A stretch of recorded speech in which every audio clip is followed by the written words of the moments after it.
اکثر خلق غریبانان دي، اکثریت غریبانان. نو دی غریب سره دا فکر وی چې قرضدار ما او ضروريات مې نه پوره کیږي، د دې لپاره قرآن کې راله څه وظیفه څه حل. نو قرآن کې حل شته غریبانانو لپاره.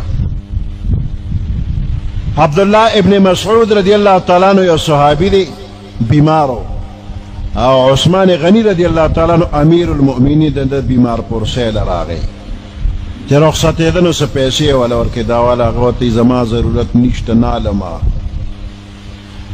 امیر المؤمنین ته که ستا په کار نی نو ستا لوریانې غریبانان یې هغې له به یې ورکې که نه زامن یې نور لوریانې هغه ته زما د لوریانو فکر مه کوه، ما د پیغمبر علیه السلام نه وظیفه زده کړې مې ورته ښولې ده، د هغوی چاته حاجت نشته. وی څه وظیفه؟ وی پیغمبر علیه السلام من ته چل ښولی دی چې ماښام څوک صورت واقعه وی دی به چاته محتاج نشي، دی به فقیر نشي. ما خپلو لوریانو ته صورت واقعه ښولی ده، هغوی صورت واقعه وی چاته به فقیران نشي، حاجتمنې به نشي، اوږې تږې به نشي، قرضدارې به نشي. نو دا وظیفه کافي ده ستاسو دپاره چې ماښام یا ماسخوتن صورت واقعه وایې، چاته به محتاج نشي.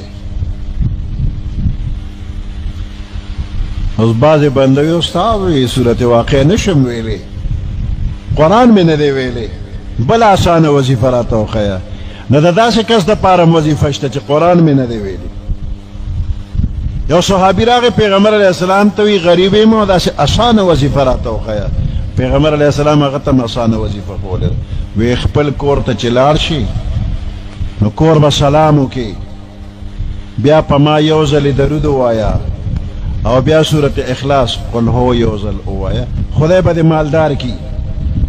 دا وظیفه خو اسانه ده که نه؟ که نه ګرانه ده؟ اسانه ده.